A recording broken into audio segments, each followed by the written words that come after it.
It's now my pleasure to introduce today's speaker, Mike Harris, the co-founder of Works Cited. Mike is a super charismatic guy. I think you're going to feel his energy this morning as he kicks things off for us. He's really grown his speaking circuit and has spoken at things like TEDx Macatawa, at HIP events, and of course at the West Coast Chamber.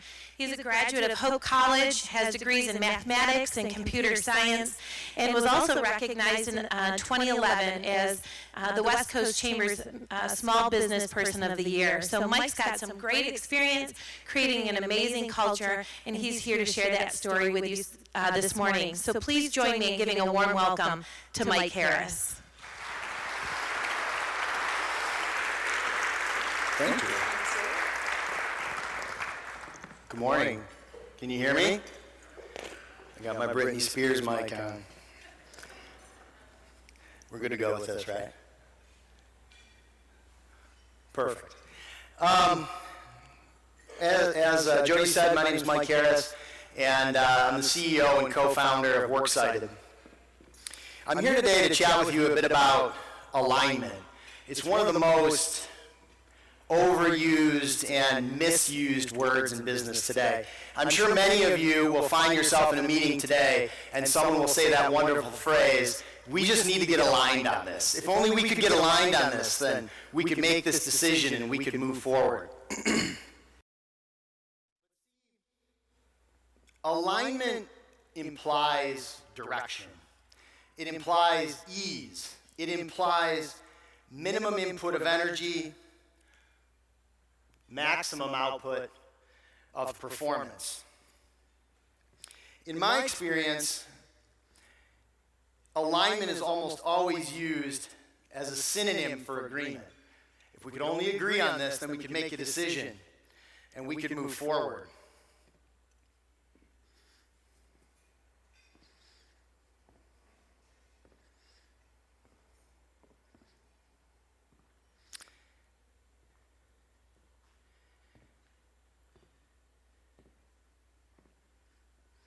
I totally just lost my train of thought.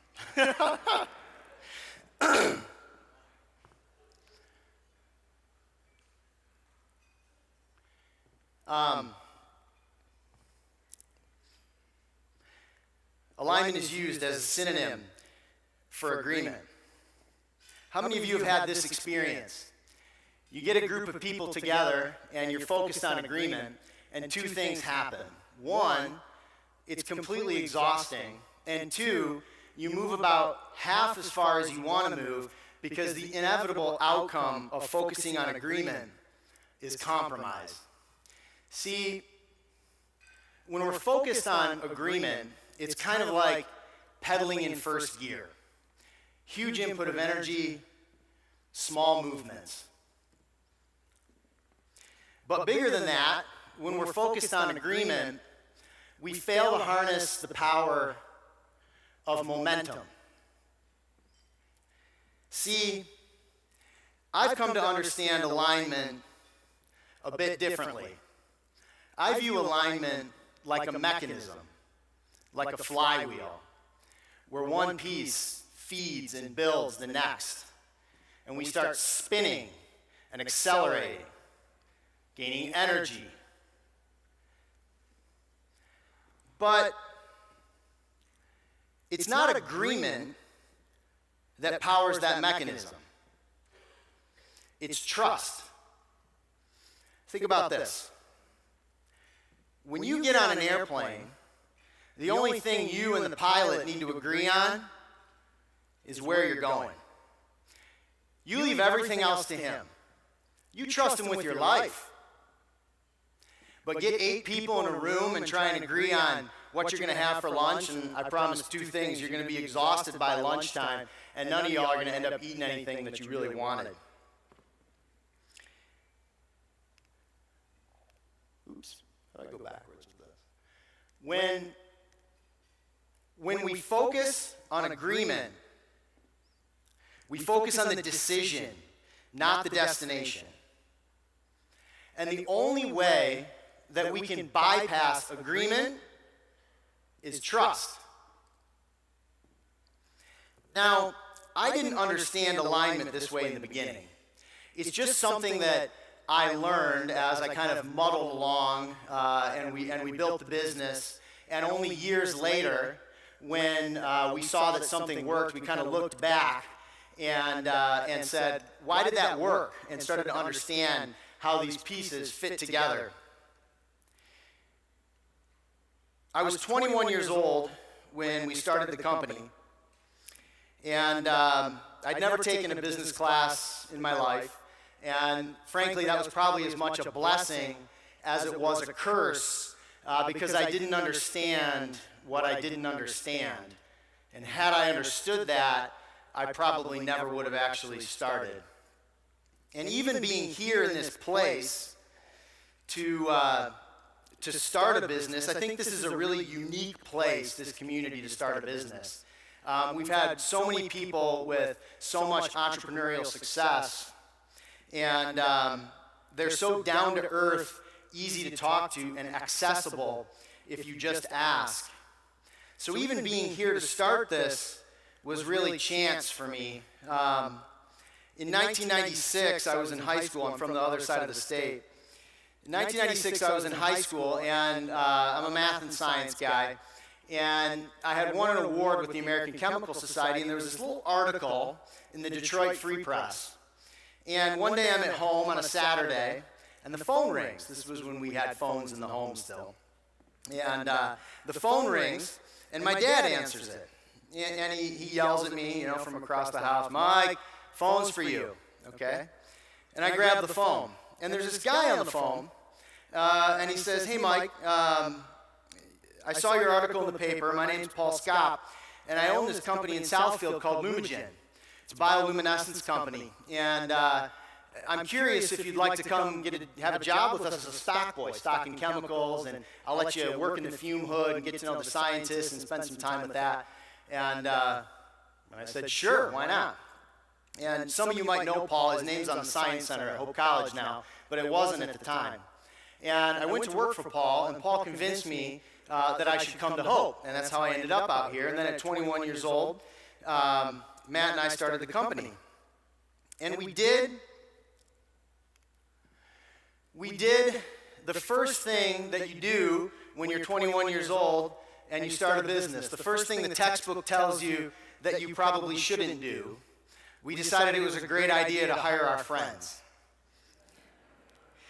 And, there's a long list of reasons why hiring your friends is an exceedingly bad idea. Difficult conversations, awkward moments, broken friendships. And those things are real, and we've lived all of them. But a really kind of special and magical thing happens when you hire your friends as well. You get this sort of built-in trust relationship. You see the world similarly, you believe similar things, you share values, you trust each other. In my experience, an entrepreneur rarely starts a business for money.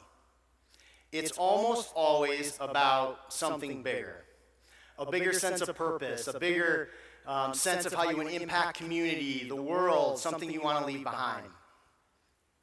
But over the years, I've come to realize that that's not just entrepreneurs. That's really every single human being on earth. See, people no longer want to work for a job. They want to work for a cause.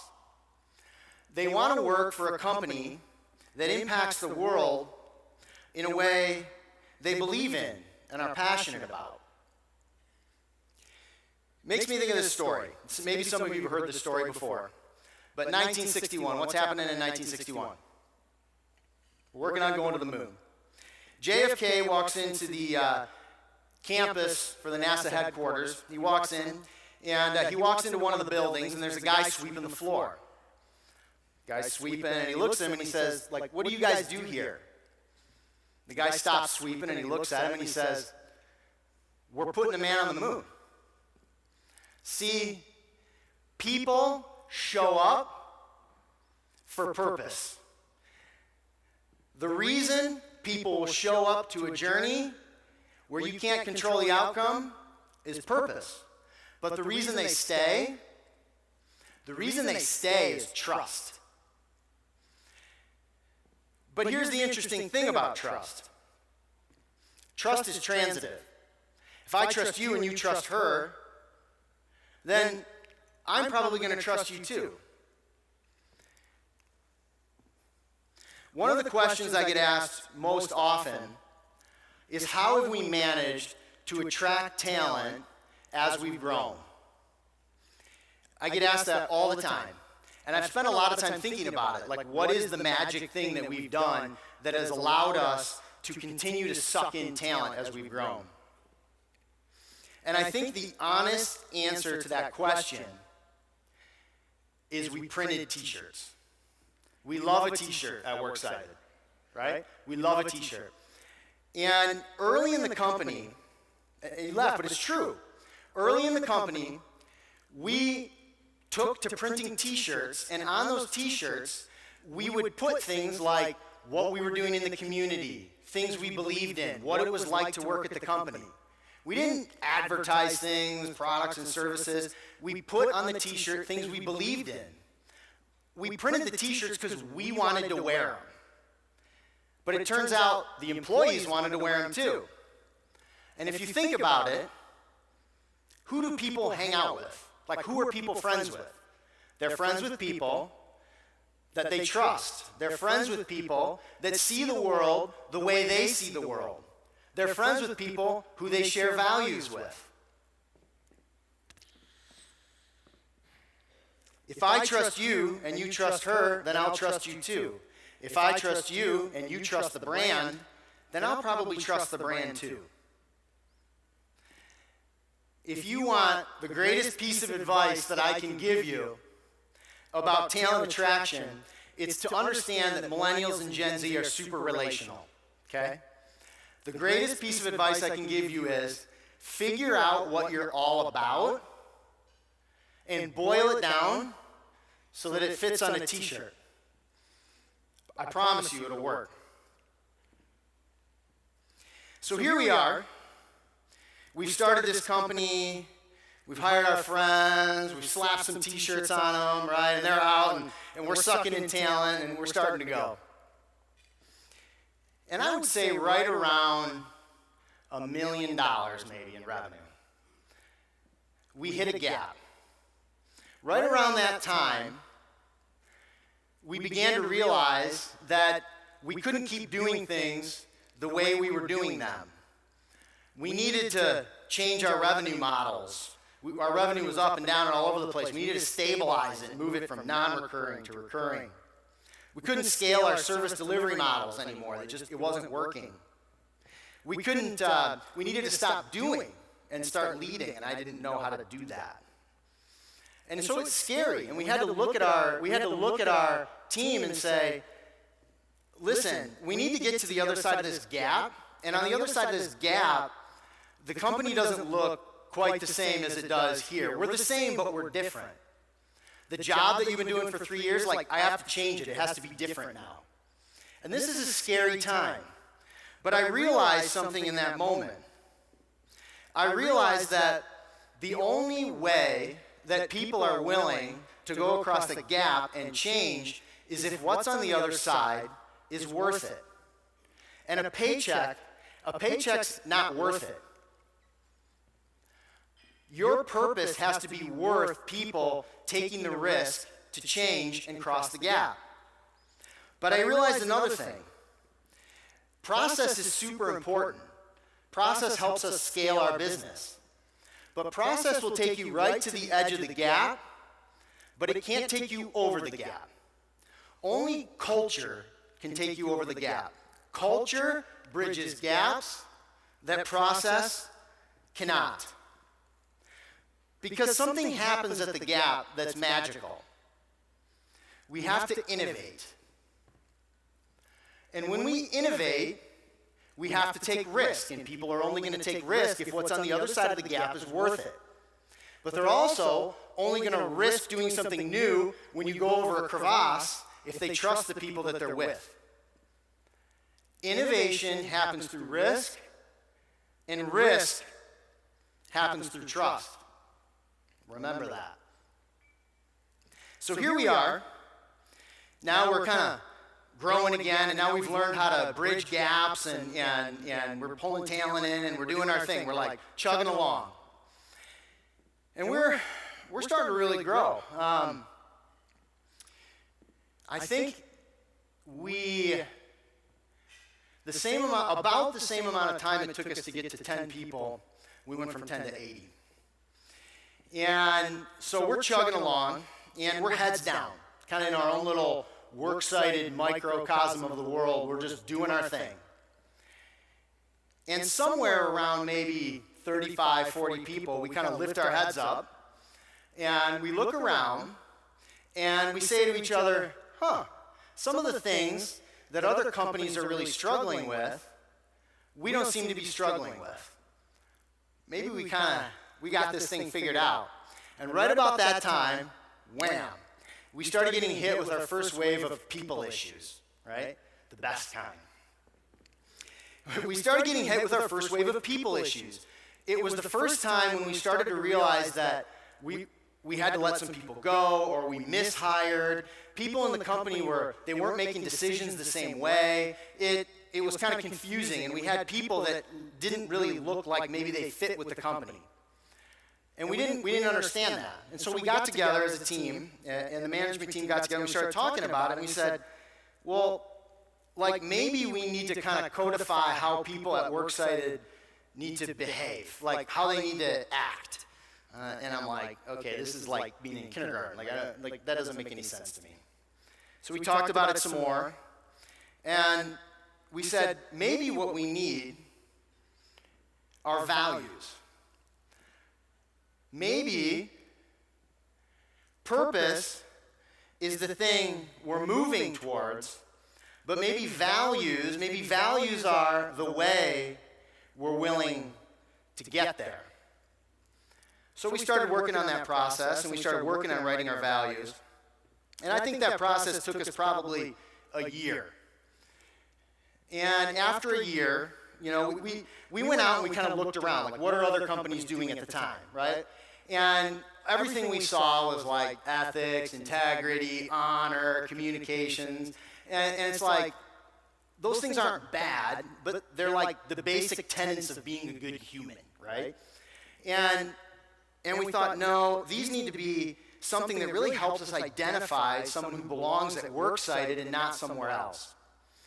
And so we're working on this, and I'm flying home from a conference one night on a plane, and I'm sitting here thinking about it, and it's just really making me angry that we can't seem to pin these things down. They're like there, intrinsic, but I didn't know how to get them out on paper. And the more I thought about it, the more I realized maybe values are kind of like our laws, but maybe they're laws that we want to state as positive behaviors, like things we want to see people do. So I said, okay. And I started thinking about this, and all of a sudden, before I landed back in Grand Rapids, 4 core values came out. Shared them with the executive team as soon as I got back, and we said, yes, these are very much Worksited values. And we did something a little different when we did this, because I think one of the areas we innovate well is culture. And we wanted our values to feel like something you could put on and try on, like an outfit you were going to try on and see if it fit, right? So when we wrote our values, we wrote them in this kind of first-person I language, so that when you had to say them, you really had to internalize them and determine if they fit you or not. So we came up with these 4 core values. I'm most comfortable dressed as a superhero. This value is all about the fact that what really gets us going every single day is being a hero, whether it's a customer, an employee, whatever. I'm a unique piece to the puzzle. This was all about the fact that it's important to us that the people that work for us have a sense of who they are, what their gifts and talents are, and how that can fit into the company, and how we can use those things to the best of their ability. I focus on today, but I dream of tomorrow. This is my personal favorite.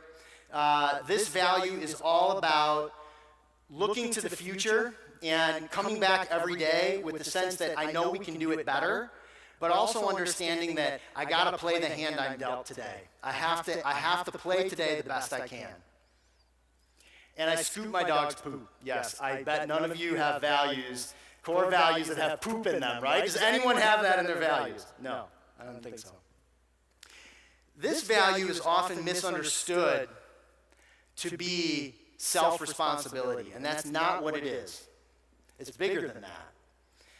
This value is about the fact that we expect people to clean up a mess even if you didn't make it. Okay? So we wrote these values, and we wrote some whimsy around all of them, and we painted them all over the walls of the office, muraled them all over the place. And an interesting thing, started to happen. They started to seep into all areas of the business. They seeped into the hiring process. They seeped into the decision-making process that all the employees used on a daily basis. And it started to address our problem. And all of a sudden, our people started to look a little more uniform, a little more like they belonged at Worksite. So we started thinking about this, and we thought, maybe there's something to this writing things down and telling people what you actually think thing. And we started to go around and ask the people in the company, are you clear on where we're going as a company? Are you clear on what we think the business is going to look like in the future? And we started to find out that just like we didn't have clarity on our values, they weren't very clear. It was kind of, the more people we asked, the more we realized that it was kind of, as you went out from the center, less and less clear to everyone what exactly we were planning on doing as a company. What was our vision for the organization? How did we plan to get where we were going to go? What did we think we were going to look like a year from now, 6 months from now? So I was talking to my dad one day, and I said, Dad, this is kind of frustrating. Like, we've done all these great things, and we're building this business, but I go around and ask people, like, I'm all fired up about where this company's going, and you go ask people, and it's like they don't get it. They don't understand where we're going. They're not clear. And he looked at me, and he said, Mike, osmosis doesn't scale. And I realized at that time that, like I think many entrepreneurs can do, I thought that I had hired this core group of people, and they were really clear on everything. Like, we could finish each other's sentences if we needed to. But somehow in my mind, I thought that magically, my vision for what we were going to be doing as a company was going to just magically spread to all the new people that we hired in the company. I didn't think of it this way, but really, I was expecting it to spread through osmosis. And he said, osmosis doesn't scale. You have to have a strategy. So we're like, okay, how do we do that? So we're probably almost a $10 million business at this point, and we'd never written a strategy down. So we went out and started to look around to figure out, how do we write a strategy? And there's a number of systems you can pick, but we picked something, and on like 2 sheets of paper, we wrote down what we were all about, what we thought the company was going to look like in a few years, what were the things we thought we needed to be working on, what were some of the problems, what were some of the numbers. We painted a little bit of a picture, and we took that and we handed it out to the people that work for us, and we said, this is the strategy that we have going forward. And an interesting thing happened. Turns out, when you write down your strategy and you clearly share it with the people that work for you, they have good ideas. And they looked at us, and they said, Mike, if the company is going to look like this, we might have this problem over here, or that problem over here. Have you thought about that? No. But then they would go a step further, and they wouldn't stop there, and they would say, I have a really good idea on how we can solve that problem. This can be a frightening moment, especially for an entrepreneur, but really for any leader, when you have to wrestle with the idea that maybe somebody on your team, somebody who works for you, might be able to do something better than you. They might have an idea that you didn't have, or they might be able to take care of the thing that you love most, maybe a little bit better than you. And this is the moment when you realize that the whole thing circles back to trust. Think about it like this. When you borrow your friend's car, how do you drive it? Carefully, like you use your turn signal, you don't speed. When you go to Meijer, you park in the parking lot, but like down from all the other cars so that like nobody dings the door. And that's how they drive your car when they borrow it too. So think about this for a minute. Your car that you love so much was made safer that day by the fact that you weren't the one driving it.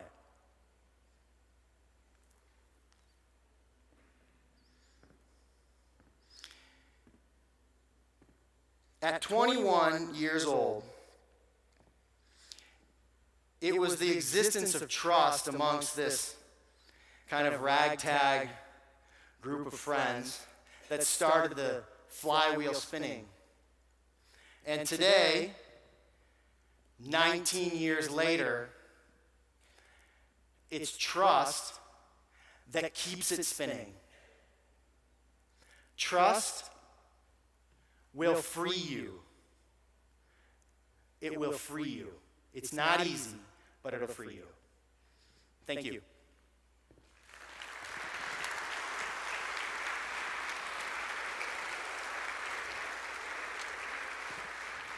Hey, thank you, Mike. Good morning, everyone. I'm Jane Clark, president of the Chamber, and I'm going to help moderate a few minutes of questions, if you don't mind, Mike.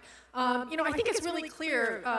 You guys have made the Inc. 5000 list for 8 consecutive years, so congratulations on that. I can see how the strategy has played into that. So any questions in the audience? We've got a couple mics ready to go. And Vince, would you stand up, please? Yeah, I just have a question. How do you guys engage your employees in ongoing feedback so that the trust is going both ways? What are some of the ways that you guys do that as a company? Yeah, good question. The number one way is definitely through employees one-on-ones. So we're very much a believer of the ongoing performance conversation. So you shouldn't have an annual conversation. It should really be weekly. So we have some tools and platforms we use that allow our employees to submit check-ins with their managers on a regular basis. So we're able to kind of participate in this kind of continuous feedback mechanism with them. Great question. Additional questions? Yeah, Mike. I'll bring the mic over to you. Mike on the mic for the mic. What's up, Mike? So, Mike, can you talk a little bit about, you've referenced your leadership team a few times. You also talked about alignment, and my guess is when you guys are behind closed doors, there's not always alignment. So how do you guys get across the finish line when there's not consistent alignment between the leadership team on where you want to go? Yeah, I think that the key answer to that is trust, right? So you can't always agree, right? So that's the crux of it, is that when we as a leadership team can't all agree, at some point, you have to be willing to put trust in the other people, right? So if you're the HR person, right, and I trust you to do your job, and you tell me that, Mike, we really need to do something this way, I have to be willing to trust you, because if I'm not, then I kind of lock you in prison and don't let you do your job, right? So again, it's really trusting that if this is my area of responsibility, then you need to let me own that. Thank you. Colleen? Coming your way. Hey, Mike, real quick, osmosis doesn't happen for sure. So what books, authors, maybe movies, what materials have you used to cascade down to the team and let them cascade down into the organization? What are the things that have influenced you that you've adopted as an organization management team? Yeah, so like many different companies, there's multiple systems you can choose. We use DOS to help us to give us some structure around how we put things down on paper and how we kind of cascade that messaging throughout the company. But I think bigger than that, the answer is probably as simple as asking for input, right? Like so often, and I'm totally guilty of this, we don't really invite feedback from the employees, and making sure that we're creating open forums where they can come in and share their ideas and things like that. But as far as like the structure and methodology, we use EOS. So that's the Entrepreneur Operating System, and it gives us a methodology to put things down on paper from a strategic perspective and in a structured manner communicate that out through the team. So that book is Traction. The Chamber's a huge fan of that too, by Gino Wickman, Get a Grip, and the book Traction. We've got them in our office. If anybody would like one, we can share one with you. Chris, you got a question? As you talk about trust and building that within your organization, talk about the role of candor, just being able to provide that feedback one-on-one back and forth in that small group of management. I think candor is really, really important. It needs to be handled delicately, though, right? Because we all have to be open to. We have to be willing to give feedback. We have to be willing to receive feedback. But it also has to be done the right way. I think that candor sometimes can be used as like a little bit of a weapon, right? And people can kind of be a little bit rough with how they deliver their message in the interest of like, well, this is an open workplace, and so we should be able to say what we want. You still need to pick the right moment. I think the right moment and the right place is probably the most important thing in candor, right? So if you need to deliver something to me with candor, let's do it privately, right? We don't need to do it in front of people because that just kind of becomes about shaming people, and I think candor can really become about shame really, really quickly. So. Yeah, one more here, and then we'll wrap up. Hey, Mike, how do you address accountability at your place? Wow, that's a big question. And I'll be honest because, I hope you all got the impression this is a journey we're on, and every day I go to work and I'm running the biggest company I've ever ran. I don't know what I'm doing necessarily any more than anyone else. I'm just figuring it out. And accountability right now for us is probably the number one thing we're working on. We just had our whole management team off-site for a day and a half, all 18 people who manage people within the company, and accountability was the number one focus that we talked about, making sure that, a mentor of mine says this phrase, he says, when everybody's responsible for feeding the dog dies, right? And, and EOS says if everybody's accountable, nobody's accountable. But it's a problem for us, and I don't know that I have a great answer. I think right now we're going through the process of trying to figure that out, and how do we make sure that we're creating a culture of accountability. So I don't know, more to come on that one. I don't have a great answer for that. So Mike, as we wrap up, I'm going to ask the last question, which is, what's the next T-shirt going to say?